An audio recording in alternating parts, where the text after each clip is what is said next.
उसी प्रकार से इस जीवन में इन छोटी छोटी सांसारिक वस्तुओं में आनंद आने लगता है, रस आने लगता है और हम इनको अपना मान करके बैठ जाते हैं कि ये मेरा है और ये कभी नहीं जाएगा। लेकिन ऐसा नहीं है।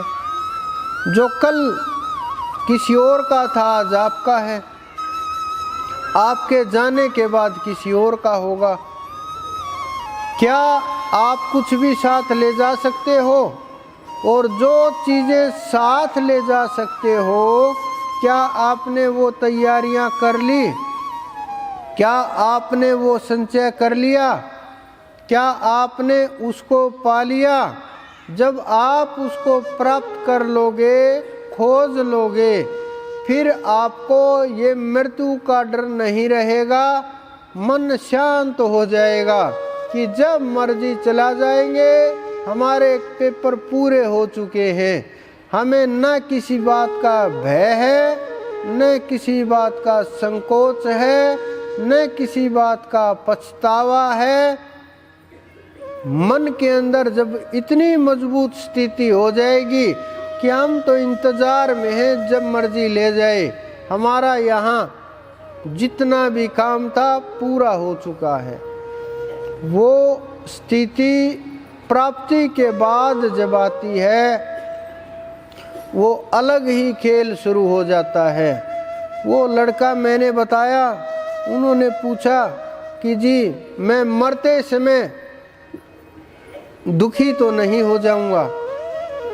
मैंने कहा अभी तो कच्चा घड़ा है, पका नहीं है, अभी तो घड़ा तैयार भी नहीं हुआ है, पकने में बहुत समय है, प्राप्ति कहाँ है। जिसे मृत्यु का भय होता है वहीं पकड़ लिया जाता है, वहीं काल उसको रोक लेता है, वहीं सारे के सारे बंधन उसके ऊपर गिर जाते हैं।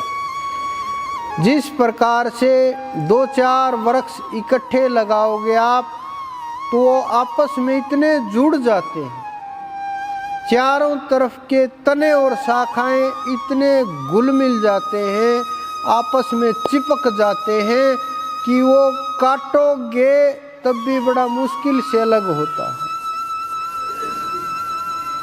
कई बार तो क्या होता है, काटने के बाद भी लकड़ी एक ही महसूस होती है। उसी प्रकार से ये मन शरीर के साथ, आत्मा के साथ, जीव के साथ इतना घुल मिल गया है, ये पता ही नहीं चलता कि शरीर है, मन है, आत्मा है, कौन सा क्या रास्ता अलग है, कौन क्या है, कैसे अलग होगा। बस ये लगता है ये तो सब कुछ एक ही है और जुड़ गया है सब कुछ, और इसी प्रकार से चलेगा, अलग नहीं होगा। लेकिन जो लकड़ी को पहचानने वाले लोग हैं, वो हाथ लगाते ही, देखते ही, नज़र डालते ही ये बता देंगे ये इतनी लकड़ी उसकी है, इतनी उसकी है। उसी प्रकार से जो गुरु हैं वो देखते ही बता देते हैं कि कौन सा चक्कर जागृत हुआ, जीव है, आत्मा है, ब्रह्म है, मन में फंसा हुआ है, बुद्धि में फंसा हुआ है, शरीर में फंसा हुआ है। जिस प्रकार से आप किसी डॉक्टर के पास जाते हो, जाते ही सबसे पहले आपकी जानने की इच्छा होती है रोग क्या है। दूसरा सवाल होता है ठीक कैसे होगा। तीसरा सवाल होता है पैदा क्यों हुआ। यही 3 सवाल आध्यात्म के होते हैं, जो आप पूछते नहीं हो, जो सोचते नहीं हो, जो ना गुरु से सवाल किए जाते हैं, ना संतों से सवाल किए जाते हैं। सवाल तो बहुत लोग हैं पुराने, मैं देखता हूँ उनके पास कोई सवाल नहीं होते। मैं पूछता हूँ हाँ बोलो, वो पता है क्या बोलते हैं कि जी काम तो सारे हो चुके, हम तो बस इसलिए आ गए, कई दिन हो गए थे, गेड़ा मारे, गेड़ा मार जाएंगे। विचार कीजिए आप, ये नहीं सोचते कि हम अब जब काम सब हो ही गए तो हम तो यहाँ ध्यान पर बैठने के लिए आए हैं कि यहाँ हमारा ध्यान अच्छे से लगता है, मन के ऊपर पकड़ अच्छे से होती है, हम तो यहाँ 4-6 घंटे बैठ करके ध्यान करेंगे। हम तो यहाँ संगत की सेवा के लिए आए हैं ताकि मन भी काबू में रहे और कर्म का जो दोष है उससे भी बच सके, निंदा से भी दूर रह सके। लेकिन ये जवाब, ये सवाल, ये खोज दूर दूर तक कहीं नज़र नहीं आती। बस छोटे छोटे काम नज़र आते हैं, छोटे छोटे दर्द नज़र आते हैं, लेकिन जो भव का रोग है, जो बहा ले जाएगा आपके जीवन को, जो खा जाएगा आपकी सांसों को, उसको हम नहीं देख पाते, वहाँ तक सोच भी नहीं पाते, हमारे विचार भी नहीं जाते कि उस भव नदी में जब ये गिरेंगे कैसे पार होगी, कौन हाथ पकड़ेगा।